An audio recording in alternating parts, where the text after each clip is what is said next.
Salut tout le monde. Hey guys.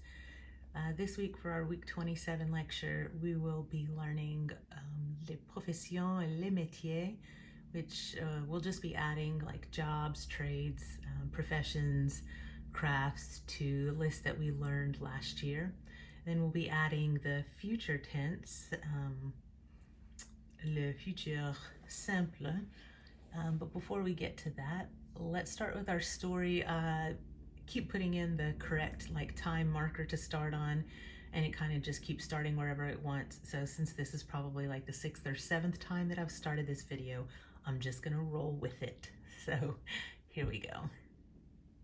De Russie et des Indes, puis de ceux d'Afrique et d'Europe, puis de ceux d'Amérique du Sud, puis de ceux d'Amérique du Nord. Et jamais ils ne se trompaient dans leur ordre d'entrée en scène. C'était grandiose. Seul l'allumeur de l'unique réverbère du pôle Nord et son confrère de l'unique réverbère du pôle Sud menaient des vies d'oisiveté et de nonchalance. Ils travaillaient 2 fois par an. Chapitre 17. Quand on veut faire de l'esprit, il arrive que l'on mente un peu. Je n'ai pas été très honnête en vous parlant des allumeurs de réverbères. Je risque de donner une fausse idée de notre planète à ceux qui ne la connaissent pas. Les hommes occupent très peu de place sur la Terre. Si les 2 milliards d'habitants qui peuplent la Terre se tenaient debout et un peu serrés, comme pour un meeting, ils logeraient aisément sur une place publique de 20 000 de long sur 20 000 de large. On pourrait entasser l'humanité sur le moindre petit îlot du Pacifique. Les grandes personnes, bien sûr, ne vous croiront pas. Elles s'imaginent tenir beaucoup de place. Elles se voient importantes comme des baobabs. Vous leur conseillerez donc de faire le calcul. Elles adorent les chiffres, ça leur plaira. Mais ne perdez pas votre temps à ce pensum, c'est inutile. Vous avez confiance en moi. Le petit prince, une fois sur terre, fut donc bien surpris de ne voir personne. Il avait déjà peur de s'être trompé de planète quand un anneau couleur de lune remua dans le sable. « Bonne nuit » fit le petit prince à tout hasard. « Bonne nuit » fit le serpent. « Sur quelle planète suis-je tombé » demanda le petit prince. « Sur la Terre, en Afrique » répondit le serpent. « Ah, il n'y a donc personne sur la Terre ? Ici, c'est le désert. Il n'y a personne dans les déserts. La terre est grande, dit le serpent. Le petit prince s'assit sur une pierre et leva les yeux vers le ciel. Je me demande, dit-il, si les étoiles sont éclairées afin que chacun puisse un jour retrouver la sienne. Regarde ma planète. Elle est juste au-dessus de nous. Mais comme elle est loin. Elle est belle, dit le serpent. Que viens-tu faire ici ? J'ai des difficultés avec une fleur, dit le petit prince. Ah, fit le serpent, et ils se turent. Où sont les hommes ? Reprit enfin le petit prince. On est un peu seul dans le désert. On est seul aussi chez les hommes, dit le serpent. Le petit prince le regarda longtemps. « Tu es une drôle de bête, » lui dit-il enfin. « Mince comme un doigt. »« Mais je suis plus puissant que le doigt d'un roi, » dit le serpent. Le petit prince eut un sourire. « Tu n'es pas bien puissant, tu n'as même pas de pattes, tu ne peux même pas voyager. »« Je puis t'emporter plus loin qu'un navire, » dit le serpent. il s'enroula autour de la cheville du petit prince comme un bracelet d'or. Celui que je touche, je le rends à la terre dont il est sorti, dit-il encore. Mais tu es pur et tu viens d'une étoile. Le petit prince ne répondit rien. Tu me fais pitié, toi si faible, sur cette terre de granit. Je puis t'aider un jour si tu regrettes trop ta planète. Je puis... Oh, j'ai très bien compris, fit le petit prince. Mais pourquoi parles-tu toujours par énigmes? Je les résous toutes, dit le serpent. Et ils se turent. Chapitre 18. Le petit prince traversa le désert et ne rencontra qu'une fleur. Une fleur à 3 pétales, une fleur de rien du tout. Bonjour, dit le petit prince. Bonjour, dit la fleur. Où sont les hommes? Demanda poliment le petit prince. La fleur, un jour, avait vu passer une caravane. Les hommes, il en existe, je crois, 6 ou 7. Je les ai aperçus il y a des années, mais on ne sait jamais où les trouver. Le vent les promène. Ils manquent de racines, ça les gêne beaucoup. Adieu, fit le petit prince. Adieu, dit la fleur. Chapitre 19. Le petit prince fit l'ascension d'une haute montagne. Les seules montagnes qu'il eût jamais connues étaient les 3 volcans qui lui arrivaient aux genoux. Et il se servait du volcan éteint comme d'un tabouret. D'une montagne haute comme celle-ci, se dit-il donc, j'apercevrai d'un coup toute la planète et tous les hommes. Mais il n'aperçut rien que des aiguilles de roc bien aiguisées. Bonjour, dit-il à tout hasard. Bonjour, bonjour, bonjour, répondit l'écho. Qui êtes-vous? Dit le petit prince. Qui êtes-vous? Qui êtes-vous? Qui êtes-vous? Répondit l'écho. Soyez mes amis, je suis seul, dit-il. Je suis seul, je suis seul, je suis seul, répondit l'écho. Quelle drôle de planète, pensa-t-il alors. Elle est toute sèche et toute pointue et toute salée. Et les hommes manquent d'imagination. Ils répètent ce qu'on leur dit. Chez moi, j'avais une fleur. Elle parlait toujours la première. Okay, before we move on, in our lesson this week, I just wanted you to think about so this little prince lands in the desert, right? Remember that the author, Antoine de Saint-Exupéry, was a pilot, an aviator, and he and his mechanic, co-pilot, whatever, crashed in the desert. They were there for like weeks, could have died.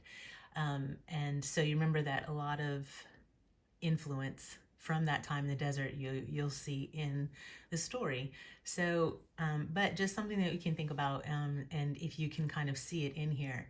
So Little Prince just lands in the desert and talks to a flower who's stuck in the ground. So even if you add a little bit of, anthropomorphism, but just kind of pay attention to how people will judge an entire situation based on a very limited perspective. And when you don't know all that there is to know about something, like he's just like, the flower has only experienced a few people going by in the desert, so thinks that the entire earth is made up of just those few people who he didn't see them again, obviously, as you think about practically he's in the desert. But think about too what limiting view is, or limited experience, or just kind of be aware of those things that and a lot of people do this, whether it is how they view their own life or situations, or how they view the world or whatever. But just remembering that we haven't seen everything that there is to see, so we can't always make a complete assessment or judgment based on our limited perspective. And I don't know, just kind of think about that, especially if you do go over this and, look again where the Little Prince was just like, oh, they're all dumb. They don't even repeat, they just repeat what they heard. And so he was wrong when he made that, like judgment call or whatever. So I don't know, I just thought it was kind of interesting. But going on to our famous French person of the week, Coco Chanel. You guys ever heard of the Chanel brand? As he was talking in the story, he was talking about the haute, Haute, as related to like the mountains, but haute couture is high fashion. So yes, it is the same brand that if you're familiar with, Chanel No. 5, and just the, designer brand. But Coco Chanel was French. She was born, late 1800s, so 1883, died in 1971. So a lot of the people that we've, kind of been learning about, they were like way in the 1800s or earlier than that, 1,000 years ago or whatever. And even though 1971 was like quite a while ago, but think about like that range of time. So she was a fashion designer and a businesswoman, which she wasn't married. So if you think about the accomplishment for her to be this successful, businesswoman at that time, we're thinking late 1800s, late 1800s, early 1900s. She started out as a hat maker, milliner, I think it was called. She had a little shop in Paris and she was doing like really well.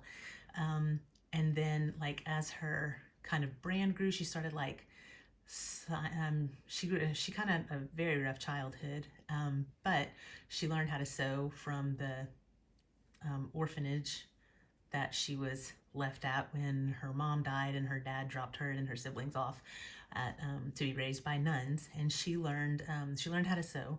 Well, she brought that into her young adult life, where she was started like sewing dresses and stuff based on, and her big thing, like, I don't know if you know too much about early 1900s fashion, but it was all like the like tied up really tight with the corsets and the super like high collar, fluffy neck, big bodice skirts, and just like complicated and uncomfortable, which, okay, that was the beauty standard for that time, but she felt like luxury and fashion, that it should be comfortable. There was no reason that a lady couldn't look nice but also be comfortable. She even said, like, if luxury is not comfortable, then it's not luxury. And so she started off with like very inexpensive material, but just like designing these dresses. So obviously, I don't know, it caught on, it was very popular. So she's growing in popularity, but then World War I started. Remember with she's in France and Germany had come in and taken over, and I'm not going to go into like her, like any kind of drama or anything like that, but just staying focused on the things that she accomplished. So she did close her shop down in like 1920, early 1920s, whatever. And, that's through like the Great Depression, which even though we talk so much about it being in the United States, that was, how economies are all kind of intertwined a little bit or dependent on each other to an extent. So there she is, just like living her life or whatever. But then she decided in like 1950 or early 1950s, after being out of the whole like business world, fashion scene, whatever, for like 20 years, I don't know, she was like 50, or well, no, 1950. Maybe she was, I don't know, she was like older, Okay, you could do the math if you want to. And was she like, I don't know, 60, whatever. Anyway, so she's older, she's out of it, and it took like 2, maybe 3 seasons. And then she was like back at the top, super successful. During that time, she's competing with, by then, like Christian Dior, who's also a Frenchman, French designer. It was kind of, I don't know, I always read like all these rabbit trails and stuff like that. It was so funny because she said Christian Dior, who his kind of like approach to women's fashion was kind of more, I don't know, lots of, I can't remember the word for it, but it was like kind of more complicated. And he said, but I mean, like, it was pretty, I guess, if you look at the pictures. It's not like it was hideous or anything, but it was just her, you see like her examples here, like they're like sleek, simple. It looked really nice, whatever. And his was like angles and small waists and flared out jackets and long big skirts, whatever. Anyway, she said that Christian Dior did not dress women, he upholstered them, and that was hilarious. So she's this fashion icon, right? And so like if you think about, she even got like inspiration from men's suits. So they had like the suit jackets and pants, and she like feminized it so that it was, you know, there's no collar, but you see like the lady's jacket here with a skirt because, you know, still feminine. So, like everything's really pretty. And accessories, she made costume jewelry popular and like acceptable. She's like, women don't wear jewelry to look rich. I forget, you know, I'm not like super into fashion, but anyway, she was just saying that they do it to like look beautiful or whatever. Something she said like, well, in her simplicity, like, or, you know, you kind of see like everything is very just simple. She said simplicity is the keynote of all true elegance. And that was her approach to all of her designs and stuff like that. This Chanel number 5, she believed that 5 like was like a lucky number to her or whatever. And so out of the 10 samples that the perfumer brought her, she chose like number 5 just to go with it, and it brought her like a lot of success and whatever. I think even the date or whatever was something about like May 5th. I don't know.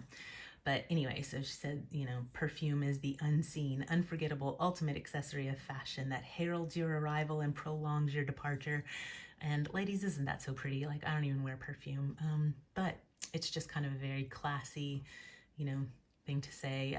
Beauty begins the moment you decide to be yourself. So that, sure, it's like fashion and beauty, but also encouraging women to be, you know, be themselves, be who they like truthfully are and stuff, and not to feel like they have to fit this certain definition or ideal of either beauty or, you know, just whatever. I mean, obviously here she is, this independent, you know, businesswoman accomplishing great things. She wasn't like ultra feminist or anything like that. She was just a successful businesswoman, especially in a time in the world that it was just very rare.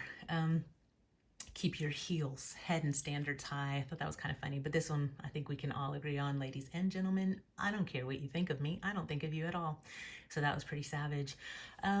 She made the, so like the style of clothes, perfume, she really, you know, like these are things that are just like legends for the quilted purse with the chain, like you see that. And then the little black dress that was just like, where black was a symbol of mourning, she made it just into, you know, like to be acceptable, like elegant, and she could also just be very simple.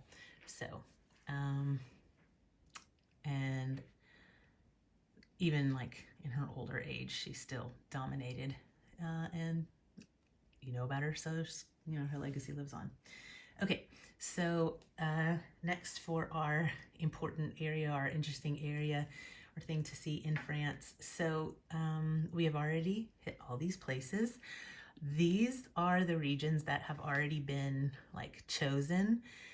Still have a couple of you guys that haven't told me which region you would like to do. If you want to like kind of look through and see, oh, what are some, I'm gonna do a little research and just say what could, you know, put in Hauts-de-France and see, you know, what is important about, I don't know, look at the top 10, whatever. Just if you want to look through it and you can see what's historical, what's interesting about these areas, and then choose, go for it. If you just want to choose a random area and then, you know, research about it and then tell us what's so, you know, interesting about it. What is this area known for? What does its geography have to do with, you know, like how does it influence that particular area?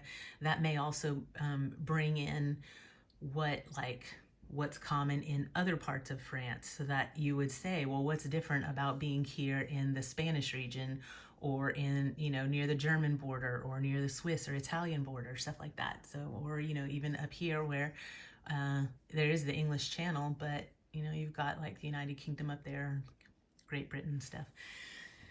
Go ahead and choose those. Let me know which one you want. And then this week, Auvergne-Rhône-Alpes is the region that we are going to learn about, and this is what I wanted to show you about it. So this is called Les Murs des Canuts in Lyon, which is like capital city of that region. It means the wall of the silk weavers. Lyon is a lot of these places that have been around for, thousands of years. They have like old Lyon, like, Vieille Lyon, Vieille Nice, like the older city. And then, the newer, more modern Lyon has like universities and museums. And I mean, there's a lot, there that offers, but for a while it was kind of just like, it was like a factory city. They were known for, like, they were one of the biggest producers of silk. So there's all these factories, and then whenever those close down, now you just have these big abandoned buildings. Well, besides they were trying to kind of beautify the city, and instead of it being an eyesore, make residents proud of it, a group of artists decided that they were going to paint these murals all over the city. So there are more than 100. They also believed that everyone should be able to enjoy art, even if they couldn't afford to go to museums. So what you see here is actually the largest optical illusion in Europe. This is a method called trompe-l'œil, which means fools the eye. And generally it was in museums and stuff. Actually, if you look here, this is the building. So what you see here is just a highly detailed optical illusion. So they use, perspective and distance and shadowing to make it look like there are people, climbing up these stairs, and there's all these different buildings. So that's actually what it is. I think that is amazing. If you have seen like pictures of the ceilings of like basilicas, especially in like Italy, but where it looks like it's like a super high, I don't know the right word, like a dome, but that's just the illusion that the artist created.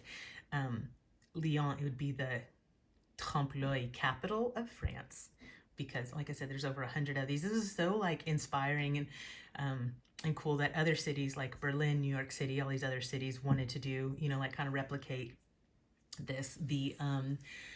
This particular style, like I said, was in art pieces and stuff. There are lots of like I said, the cathedrals or basilicas in Italy. Also, it was kind of a popular thing with like Danish or Finnish artists, like painters and stuff.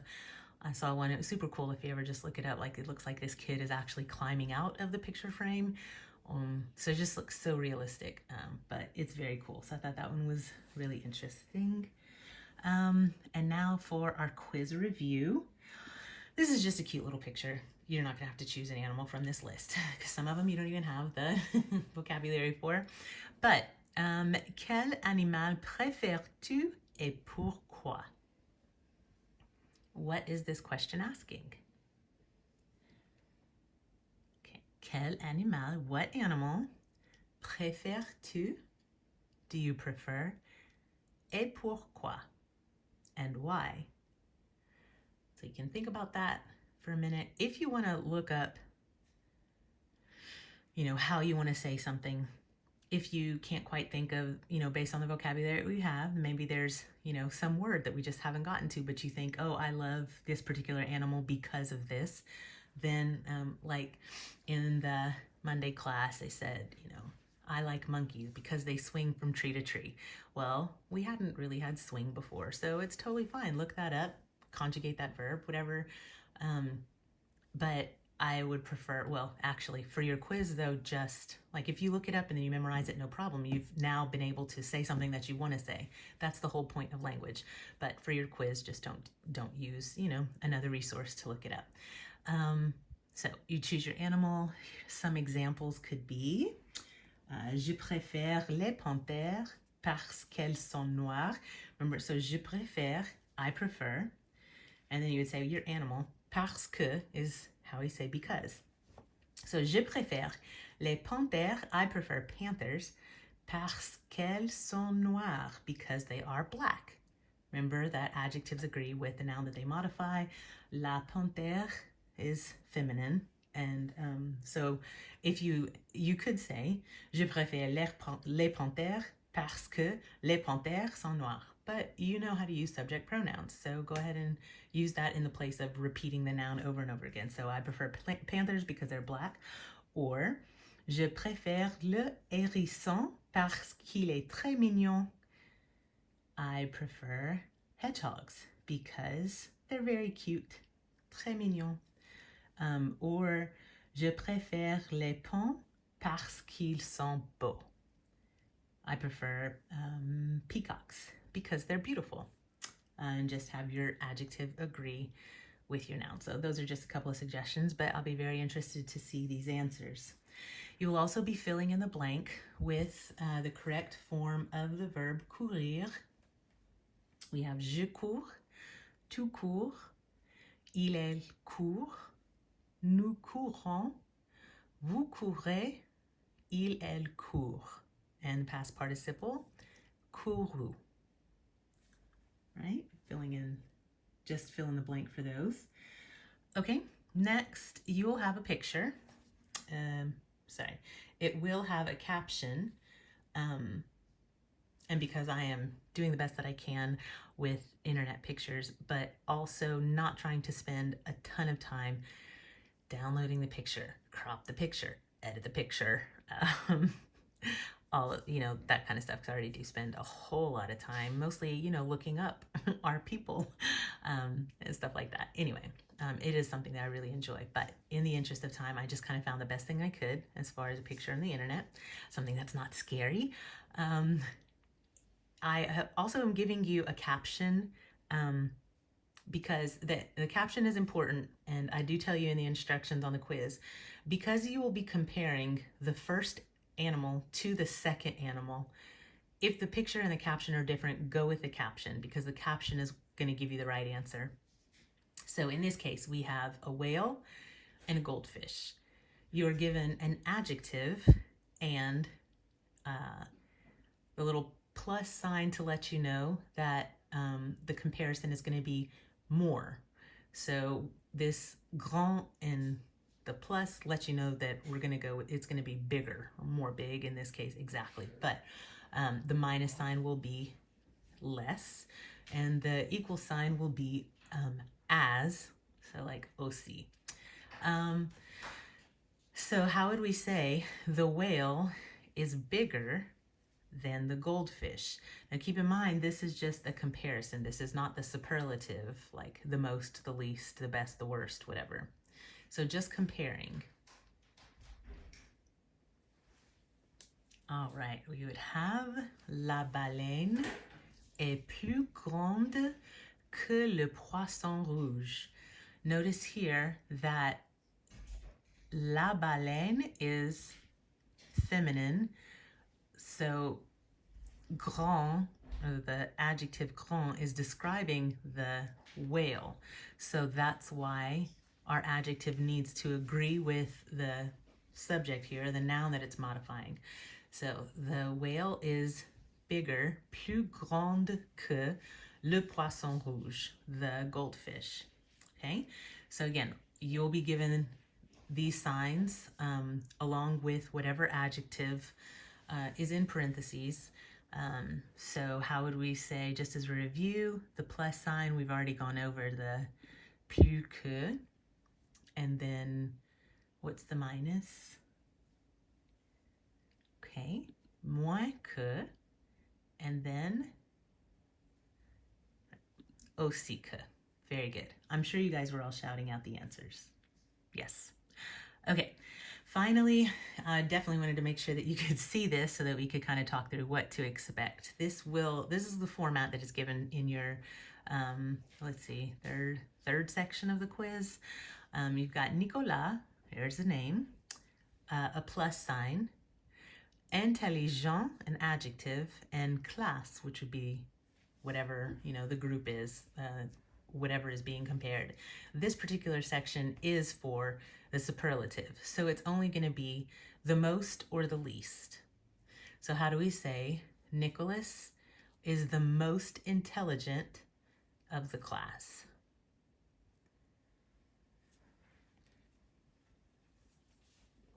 Okay, Nicolas est le plus intelligent de la classe. Okay. Le plus, the most. Intelligent, I will tell you for this section for sure. I don't think so on the last one, but for this section for sure, you are already given the adjective in the correct form. So you're not going to change it. You're not going to need to change it to agree with the noun that it modifies in this particular section. And then remember that when we're comparing, not complaining, when we're comparing, it's plus que, moins que, aussi que. When it's le plus, then it's de, it's whatever form of de. In this case, classe is feminine, so it's de la classe, because they're the most or the least of whatever, the group of, or the sample, whatever. So Nicolas est le plus intelligent de la classe. And then our next one, Manon, is a girl's name. And we've got a minus. Ennuyeux. In this particular case, I left the adjective in the masculine singular form, or it could be plural, who knows, but we do need to make it feminine for our example. And then group. So, Manon est le moins ennuyeuse. And then I want to make sure we review this so you would see, because I would think too, you think there's an E at the end of group, so it should be feminine, but in fact it is masculine. So I wanted to make sure that you saw that before you take your quiz. Manon est le moins ennuyeuse du groupe. So that's how you're going to do that section. Okay. So now, going on to this week's lesson. We've got les professions et les métiers. So if you'll remember last year, we did have some professions and, like other job titles, and we're just going to be adding to it. Now, there was some, I know we talked before, and like things have changed in France over the last, 20, 30 years, whatever, as far as not being so limited in male roles. Some of it is just kind of like the way the world has changed. You remember too that in France, people don't identify themselves as their job in France, whereas here it's like one of the first questions, hi, how are you, what do you do for a living? And that's like, what else would you talk about if you didn't know? And then from there, then we make oh, they're a doctor. So then we make some sort of, judgment based on it. Oh, okay, you just do this or you just do that, whatever. But in France, this is almost private information. Unless you are actually applying at a certain job where you would ask somebody, well, what do you do here? Like that, it kind of makes sense. Generally, that's just not something that you're going to talk about. But in other French-speaking countries, as we just kind of go on to see our examples, like Belgium and Quebec, they've always had, or for a really long time, they've had male and female forms of certain jobs. France really didn't, unless it was a job that was traditionally held by women, like a nurse, like a teacher, stuff like that. And then they would make the distinction that, there was a male counterpart for these.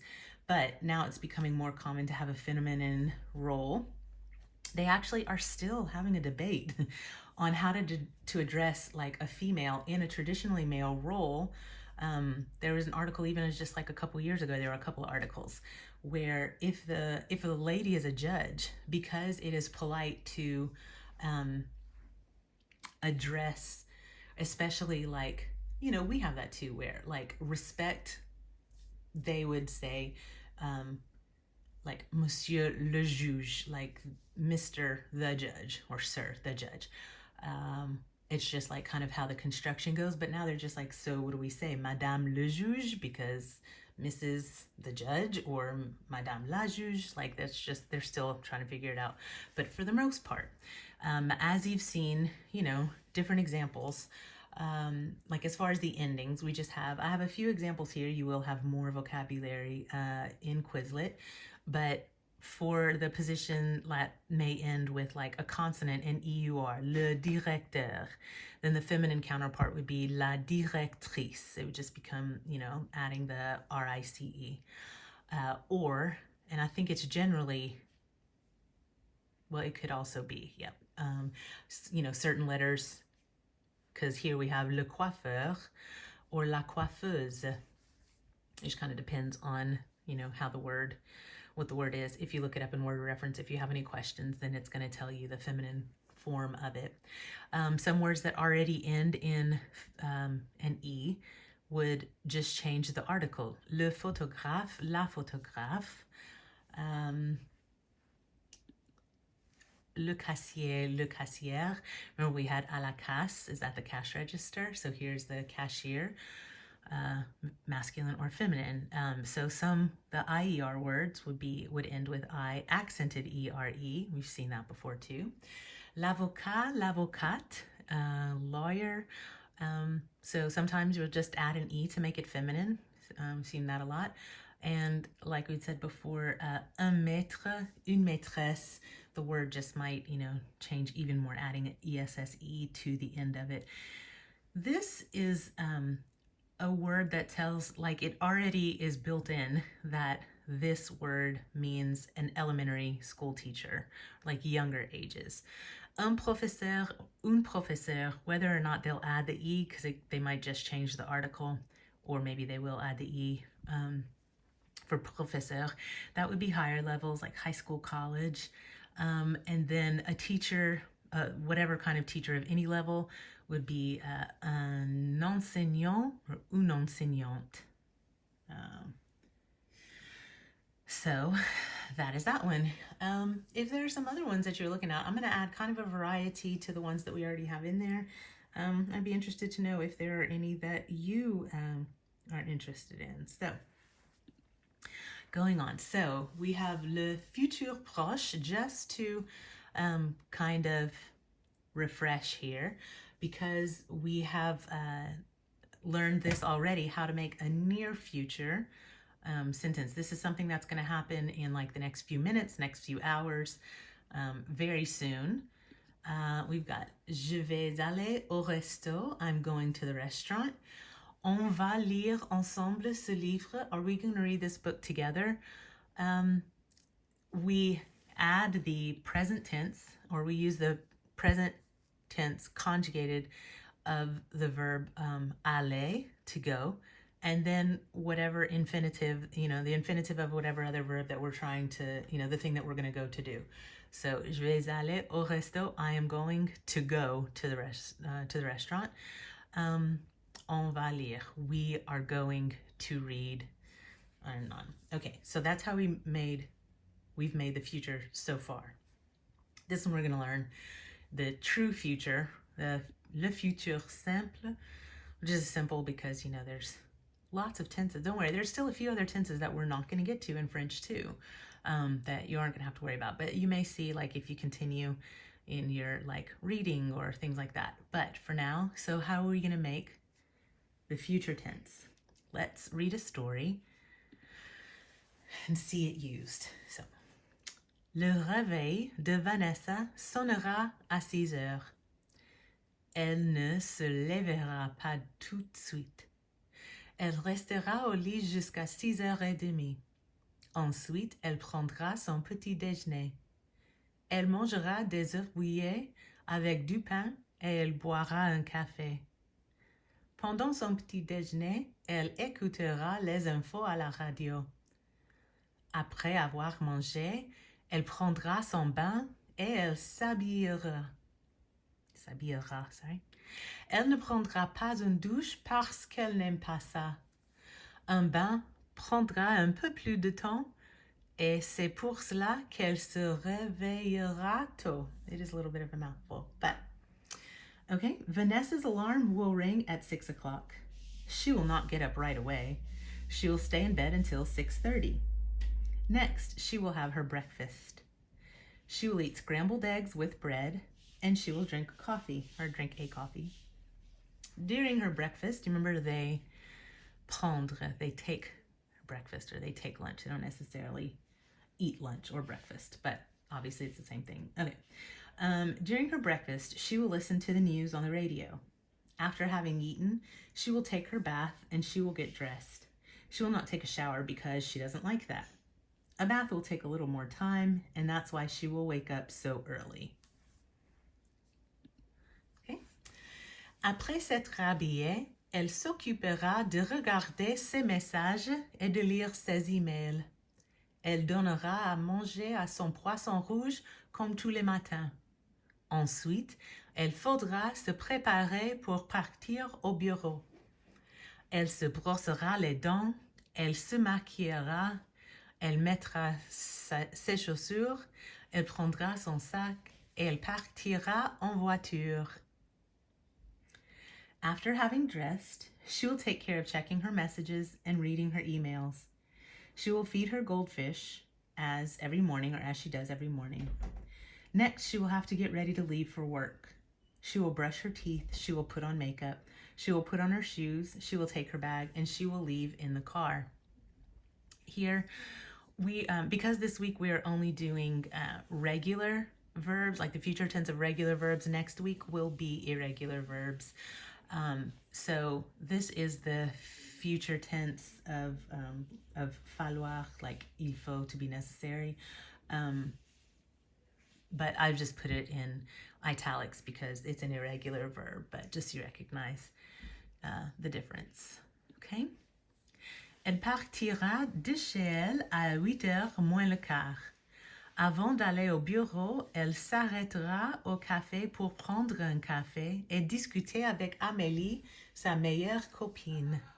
Elle commencera à travailler à 9h et s'arrêtera pour déjeuner entre midi et 14h.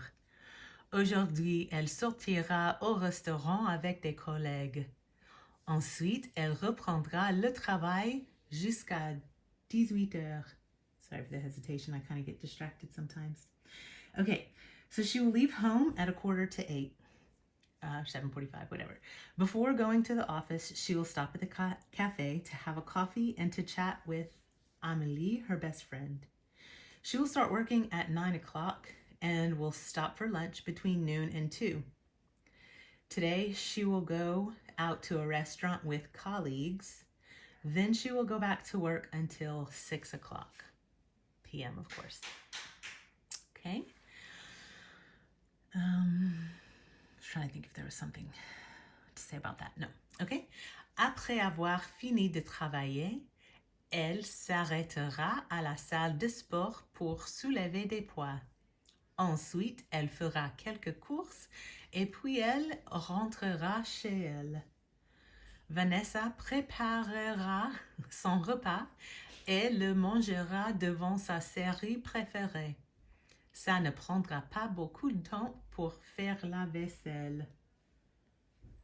All right. After having finished working, she will stop at the gym to lift weights. Next, she will do a little shopping, and then she will go home. Here again, this will be the future tense of faire. It's irregular. That's why it's italicized. Vanessa will prepare her meal and will eat it in front of her favorite series. It will not take long to do the dishes. Elle appellera sa maman comme elle fait tous les soirs, mais que pendant 10 ou 15 minutes. Après avoir discuté un peu avec sa maman, elle se démaquillera et elle prendra son bain du soir. Elle y restera pendant une bonne heure. Elle ira dans son bain. Après son bain, elle se séchera les cheveux, se mettra en pyjama et elle se couchera. She will call her mom, as she does every evening, but only for 10 or 15 minutes. After having talked a bit with her mom, she will take off her makeup and she will take her evening bath. She will stay there for a good hour. Lots of bathing. She will read in her bath. Well, now it makes sense. After her bath, she will dry her hair. She will put on her pajamas, and she will go to bed. This little phrase just wanted to bring, you remember these are reflexive verbs, But this dry her hair, that is one thing about French, that they are very, I want to say superstitious or very cautious about catching colds. So you'll never go outside with your hair wet or go to sleep with your hair wet. And if you notice in the like cooler temperatures how like a scarf, whether male or female, everybody wears scarves. It's because they think that if your neck is like exposed to the cold air that it's easy to catch a cold. I would really love to hear if this was something that maybe like your grandparents told you, or is this something that is common in your house too, not to like have wet hair.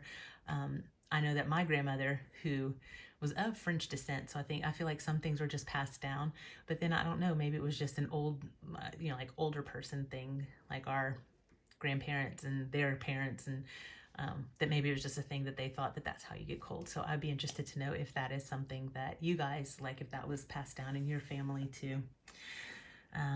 Okay, so there's our whole story of future tense. So now let's just look at the verbs like a little bit more isolated so that we can see how were these formed. Il gagnera beaucoup d'argent. He is going to earn a lot of money. Vous choisirez de faire des changements. You will choose to make changes. Robert prendra son petit déjeuner. Robert will eat his breakfast. Okay, so we have an ER verb, gagnera, an IR verb, choisirait, and an RE verb, prendra here. So what is the stem of the verb that's used in the future tense? If you'll see, it's basically the infinitive of that verb. The only exception would be the RE verbs, and if the verb ends in RE, then what do? What did you notice? Right, drop the E and then add the future ending. So if it is an regular, IR verb, you just keep the whole infinitive and then just kind of add on the future ending. And if it's an RE verb, just drop the E and then you can add the future ending. And now let's look at what those endings are. So for je, we have the stem, which is the infinitive, like we said, or it might be that RE verb, drop the E. But we've got the stem, and then we add on AI. For tu, we've got the stem and add AS. For il, elle, on, stem plus A. For the new form, we're just taking that, adding on O and S, telling you, nous and vous, just get the MVP awards. Always the same, can always be counted on. Vous, same thing, we're just adding easy. And for il, elle, we're just adding on O-N-T. Now, is there something that you notice as you are looking at a, on, on? I'm not saying that this is the real reason, but I am saying that the way that I remember it is that these are, to me, the present tense avoir conjugations. So, j'ai, tu as, il, elle, on a, nous avons, vous avez. Okay, so we drop the AV, and then ils, elles ont. If that confuses you, don't worry about it. Just memorize future endings, AI, AS, A, ONS, easy, ONT. But I'm just telling you that that's how I remember it. But this is it. This is how you form it. It's just that there's no helping verb or anything like that. So that's just a help if it helps you. Okay, so let's see what that looks like on these regular verbs. So we've got a regular ER verb, manger, which means to eat. Okay, so we got, je mangerai, tu mangeras, il, elle mangera, nous mangerons, vous mangerez, ils, elles mangeront. Okay, just infinitive, add those endings. And then now, whereas usually the il, elle in the present tense we would never pronounce, now, I mean, you've got to, because what else could it be? Okay, so now a regular IR verb, finir, which means to finish. Very good. Je finirai, tu finiras, il, elle finira, nous finirons, vous finirez, ils, elles finiront. Pretty simple. All right, attendre. First, we're going to drop that E. We've got, oh, I can't believe I did it again. I really meant to correct this. But yes, it will be je apostrophe. So j'attendrai. I just kind of copy pasted and I didn't correct it. Sorry. Tu attendras. Il, elle attendra. Nous attendrons. Vous attendrez. Ils, elles attendront. Okay. And there are all of those regular endings. Well, remember last week before, whichever, last time we had class or the one before that, we learned about the shoe verbs, where there were verbs with special spelling changes. Those continue to be special here. But the good news is that it is across the board. Like this is just going to be its future tense stem. So acheter is going to be acheter with the accent. Employer is going to still be employé, but it's going to have the I. Appeler is just going to have two L's. Jeter is going to have two T's. And then you're still going to add the endings. So to look at it, j'achèterai un pull. I will buy a sweater or pullover. Nous achèterons un pull. We will buy a sweater. Okay. Tu employeras ce stylo. Vous employerez ce stylo. You will use the pen, this pen. You will use this pen. Il m'appellera. Ils m'appelleront. He will call me. They will call me. And then finally, je jetterai la balle. Vous jetterez la balle. It still kind of sounds the same whenever you say it, but we've got our subject pronoun there. Hearing that kind of extra, like hearing that what we would consider like the infinitive ending. When you hear that R really, then you can tell that it's future tense, like even as it's spoken. So just notice that unlike the present tense forms of those, special spelling, those shoe verbs, the changes in the future tense occur in the stem of all persons, including nous and vous. There's no, difference there. Meaning once you learn the one, then you'll know how to, you can just use it for all of them. And then finally, verbs like espérer and préférer will retain the spelling of the infinitive in all the forms of the future. So j'espérerai toujours, I will always hope. Nous préférerons, it is a mouthful. Aller avec vous, we will prefer to go with you. And then those verbs that had to change, especially for the new form or imparfait, the verbs that ended in GER and CER, they won't change in the future tense because now they're not going to need to, because the only reason you had to do that was to keep that soft sound. So, nous mangerons du gâteau, we will eat some cake. Tu commenceras demain, you will start tomorrow.